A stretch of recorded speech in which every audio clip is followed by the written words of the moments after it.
هي الحلقات تحفظني بآيات من القرآن، هي الحلقات تملأني بحب المصطفى العدنان، هي الحلقات تحفظني بآيات من القرآن، هي الحلقات تملأني بحب المصطفى العدنان، وأخلص نيتي دوما لرب واحد ديان بروح ملؤها طهر. Sure Nur tefsiri 62. ayetten başlayıp okuyayım inşallah. Bismillah, elhamdülillah, ve salatu ve selam ala Resulillah ve ala alihi ve sahbihi ecma'in. Esselamu aleyküm ve rahmetullahi ve berekatuhu. Tövende diyektanlığa İbn Kesir Rahimahullah'ın Kur'an-ı Kerim tefsiri Uygurca tercümesi Nur suresi 62. ayetten başlayıp okuyayım inşallah.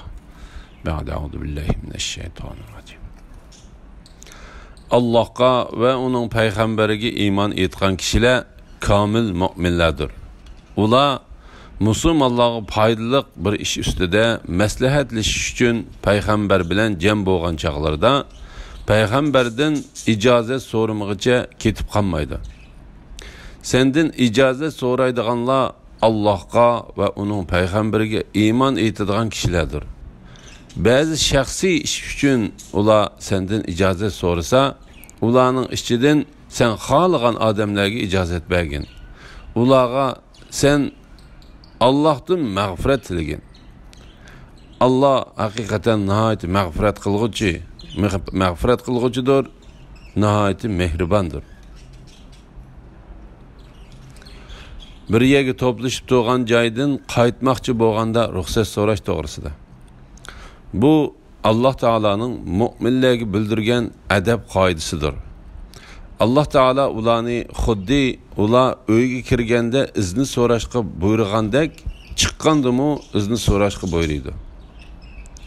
Xususan ular juma, hayit namozlari yoki bir yerga to'plashgan maslahat yoki shuningdek ishlar uchun bir yerga yig'ilgan chaqlarda Peygamber aleyhisselam bilen birli bo'lganlarida qaytmoqchi bo'lganlarni Peygamber aleyhisselamdan izni so'rab ve onun maslahatini ilib qaytishga buyurdi.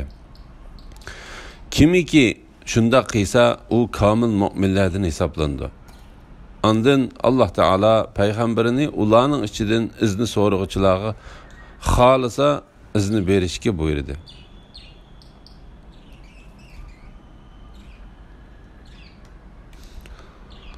Şuna Allah Teala mındaq dedi. Ularning ichidan sen xohlagan odamlarga ijozat bergin. Ularga sen Allohdan mag'firat tilegin. Bu vaqtda Abu Davud Abu Hurayradan Peygamber aleyhisselamning mundaq deganligini rivoyat qildi. Biringlar so'ringa kelsa salom qilsin. Qopmoqchi bo'lganda yana salom qilsin. Ilgirikisi keyingisidan ortiq emasdir. Bu hadisni Tirmizi ve Nasai'mu shundoq rivoyat qildi.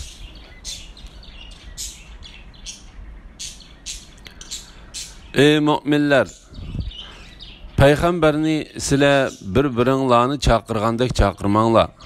Sizlardan payg'ambarning suhbatidan asta sug'urilib g'ibida chiqib ketganlarni Alloh albatta biladi. Payg'ambarning amriga xiloflik qiluvchilar dunyoda cho'ng bir fitnaga yo'liqishdan ya ahiretde qattiq bir azobga duchor bo'lishdan qo'rqsin. Peygamber aleyhisselamga söz qilganda rioya qiladigan adablar to'g'risida. Zahhak İbn Abbasning mundaq deganligini rivoyat qiladi. Sahabeler Peygamber aleyhisselamni ey Muhammed yoki ey Abul Qasim deb chaqiratdi. Allah Teala peygamberini hürmetlash yuzidan ularni shundoq chaqirishdan to'sib Peygamber aleyhisselamni ey Allah Teala'nın peygamberi deb chaqirishga buyurdi. Bu haqda Mujahid ve Sa'id ibn Jubayr qatorliqlardanmi shundoq rivoyat qilindi. Qatada Allah Teala sahabelarni peygamberini ulug'lashga, cho'ng ko'rishga ve hurmatlashga buyurdi dedi. Ey mu'minlar, payg'ambarni sizlar bir-biringlarni chaqirgandek chaqirmanglar. Muqatil bu oyatning ma'nosi haqida sizlar uni chaqirgan vaqtinglarda ey Muhammad yoki ey Abdullohning bolasi deb chaqirmay, hurmatlab ey Allohning payg'ambari deb chaqiringlar deganlikdir dedi. Bu oyatga berilgan yana bir ma'no mundaqdir. Sizlar uning qilgan duosini boshqalarning qilgan duosiga o'xshash deb qaramanglar. Chunki uning qilgan duosi ijobatdir. Sizlar uning sizlarga qarshi duo qilib kelishidan saqlaninglar. Agar u sizlarga qarshi duo qilib qolsa, halok bo'lib ketsizlar. Bu oyatga berilgan bu ma'noni İbn Abu Hatem, İbn Abbas, Hasan Basri ve Atiye, Avfi qatarlıqlardan rivayet qildi. Rastını Allah Teala bilgichidir. Sizlardan payg'ambarning sohbetidan asta sug'urilib g'ibbi chiqib ketganlarni Allah albatta biladi. Bu oyatning ma'nosi haqida Muqatil ibn Hayyan mundaq dedi. Ular bo'lsa munofiqlardir. Ularga Cüme'nin xutbasida deyilgan so'zlar ig'ir kelatdi. Shuning bilan ular ba'zi sahobalarni dalda qilib masjiddan chiqib ketdi. Aslida payg'ambar alayhisalom Cuma namozining xutbasini boshlab bo'lgandan keyin bir kishi masjiddan chiqmoqchi bo'lsa, payg'ambar alayhisalomdan izni so'rab, ondan chiqishi lozim edi. Birisi chiqmoqchi bo'lsa, gap qilmasdan barmoqi bilan ishorat qilib payg'ambar alayhisalomdan izni so'rab chiqib ketdi. Chunki payg'ambar alayhisalom xutbani boshlab bo'lgandan keyin gap qilgan kishining juma namozi bekor bo'lib ketadi. Suddi munofiqlar to'plashgan bir o'rinda payg'ambar alayhisalom bilan birga bo'lsa, payg'ambar alayhisalomning ko'rmasligi uchun bir-birini dalda qilishib, u so'rindan yo'qaytdi dedi. Payg'ambar alayhisalomning buyrug'iga qarshilik ko'rsatishdan to'sish to'g'risida.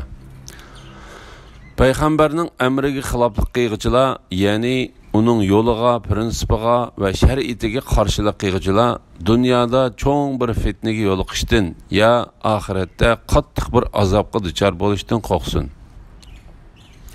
Chunki barliq so'z va amallar payg'ambar alayhisalomning so'zi va amali bilan o'lchanadi.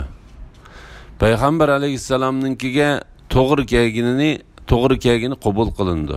Payg'ambar alayhisalomninkiga to'g'ri kelmagini kim bo'lishidan qat'iy nazar rad qilindi. Bu haqda Imom Buxoriy va Muslim payg'ambar alayhisalomning mundaq deganligini rivoyat qiladi. Kimiki bizning ishimizga to'g'ri kelmaydigan ishni qiladi ekan, u ish qabul qilinmaydi. Ya'ni payg'ambar alayhisalomga yo'shurun va oshkor qarshilik ko'rsatgan kishi diliga kofirlik, munofiqlik yoki bid'atxo'rlikdan iborat fitnaning petib qilishidan yoki o'ziga dunyoda o'ldirilish, jazolanish yoki turmaga tashlanishdek azobning kelib qolishidan saqlansin. Bu haqda Imom Ahmad Abu Hurayradan payg'ambar alayhisalomning mundaq deganligini rivoyat qiladi. Mening va sizlarning misolinglar o't qalagan bir kishining misoliga o'xshashdir. O't atrofini yoritganda parvonalar va u o'tga o'zlarini atadigan hasharotlar kelib, o'zlarini o'tga etishga boshlaydi. U kishi hasharotlarni qancha to'sib baqsimi, ular u kishidan ustun kelib o'tga bosib kirdi. Mana bu mening misolim bilan sizlarning misolinglar. Men sizlarni o'tdan qaytib kelinglar deb o'tga tushib ketishinglardan saqlash uchun belikinglardan tutib olaman. Lekin sizlar mendan ustun kelib o'tga bosib kirsizlar. Bu hadisni Imom Buxoriy va Muslim rivoyat qildi. La ilaha illalloh Muhammadur Rasululloh.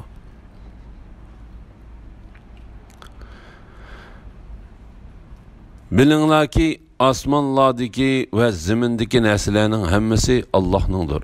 Ya'ni Allohning mulkidir, Allohning maxluqotidir, Allohning tasarrufi aslidir. Alloh sizlarning amaliy ahvolinglarni bilib turdi. Bendeler Allah'ın dergahına qaytırıldığan günde, yani kıyamet günüde Allah ularning qilgan ishlarini ularga aytib berdi. Allah hamma narsani bilgichidir. Allah Taolaning hammamizning ahvolini bilib turadiganligi to'g'risida. Allah Taala bu oyatda o'zining osmonlarning va zaminning egisi ekanligidan, g'aybni va hozirni biladiganligidan xabar berdi. Allah sizlarning amaliy ahvolinglarni bilib turdi. Ya'ni Allah Taala ahvolinglarni bilib va ko'rib turg'uchidir. Allah Taoladan zarra chaqliq narsa yo'shirin bo'lmaydi. Allah Taala bu vaqtda mundaq dedi: Nihoyat g'olib, mehribon Allohga yo'langan. Nihoyat g'olib, mehribon Allohga yo'langin. Allah seni namozga qo'pqiningda ko'rib turdi. Namoz o'quvchilar orasidagi sajdaga borganlik, rukuga turganlik va qiyomda turganlik harakatingni ko'rib turdi. Shubhisizki Allah hammani anglab turg'uchidir. Hammani bilib turg'uchidir. Sen qaysi holatda bo'lmag'in, Qur'ondan qaysi narsani o'qimag'in, sizlar qaysi bir ishni qilmanglar, uning bilan bo'layotgan vaqtinglarda hamon biz sizlarni ko'zitib turamiz. Osmon zimindagi zarra chaqliq narsa va uningdan kichik yoki cho'ng narsa bo'lsin, hech qaysisi Allohning bilishidan chetda qolmaydi. Ularning hammasi Lavhul Mahfuzda xotirlangandir. Har bir kishining qilgan amalini kuzatib turg'uchi Allah butlar o'xshamdi. Ya'ni Allah Taala bandalari mayli yaxshi ish qilgan bo'lsin yoki yomon ish qilgan bo'lsin, ularning nima ish qilayotganliklarini kuzatib turg'uchidir. Rastla ular kiyimlari bilan chumkinib olganlarida Allah ularning yo'shirin va oshkor ishlarini bilib turdi. Allah haqiqatan dillardikini bilgichidir. Sizlarning ichinglardan yo'shirin so'z qilgan, oshkor so'z qilgan, kechasi yo'shiringan, kunduzi oshkor yurganlarning hammasi Allah uchun aytganda o'xshashdir. Ya'ni Allah hammani bilib turdi. Yer yuzidagi hayvonlarning hammasiga rizq berishni Allah marhamat yuzidan ustiga olgan. Allah ularning turar joyini va o'lgandan keyin ko'miladigan joyini biladi. Ularning hammasi ro'shan kitobga, ya'ni Lavhul Mahfuzga yozilgandir. G'aybning xazinalari Allohning dargohidadir. Uni faqat Allah biladi. Quruqliqdagi dengizdagi narsalarning hammasini Allah biladi. Daraxtdan to'kilgan yaproqdan Allah bilmaydigan bir rasmi yo'q. Mayli qorong'u yer ostidagi biror dona uruq bo'lsin, mayli ho'l yoki quruq narsa bo'lsin, hammasi Allohga ma'lum bo'lib Lavhul Mahfuzda yozilgandir. Ve bu to'g'risida kelgan oyat va hadislar nihoyat ko'pdir. Bendeler Allah'ның dargohiga qaytariladigan kunda, ya'ni qiyomat kunida Allah ularning qilgan ishlarini ularga aytib berdi.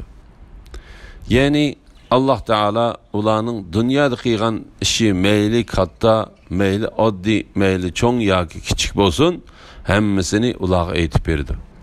Allah Taala bu vaqtda mundaq dedi: Bu kunda insonga cho'ng bo'lsin, kichik bo'lsin, yaxshilik bo'lsin, yomonlik bo'lsin, ilgari oxiri qilgan amallari uqtiriladi.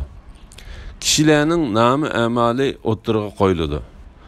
Gunohkorlarning uningdagi xotirlardan qo'rqqanligini ko'rsan, ular voy bizga bu nomi amalga cho'ng kichik gunohning hammasi xotirlanibdi-ku deydi. Ular qilgan aytganlarining hammasining nomi amalga xotirlanganligini ko'rdi. Rabbing hech odamga zulm qilmaydi. Shunga Allah Taala bu oyatda mundaq dedi: Bendeler Allah'ның dargohiga qaytariladigan kunda, ya'ni qiyomat kunida Allah ularning qilgan ishlarini ularga aytib berdi. Allah hamma narsani bilgichidir. Elhamdülillah, Allah şükürler olsun. Şunun bilan Sura Nurning tafsiri tugadi. İnşallah kelar qitimda Sura Furqon 1-oyatidan boshlab o'qiymiz. Ve sallallahu ala Muhammed ve ala alihi ve sahbihi ecma'in. Esselamu aleyküm ve rahmetullahi ve berekatuhu.